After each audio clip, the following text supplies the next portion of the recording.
Take science. A lot of American know-how. Constant tinkering in the laboratories in Rochester, Schenectady, and Wilmington.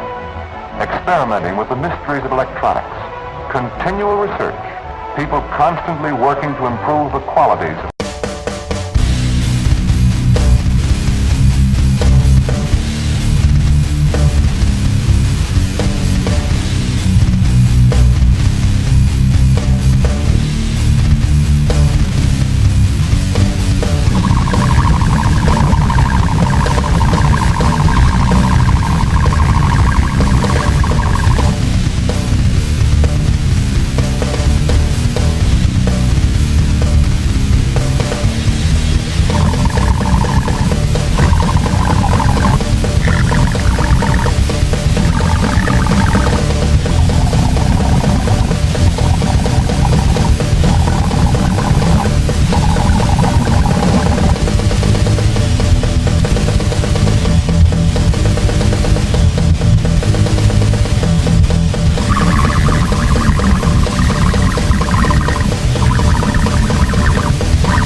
one big research laboratory.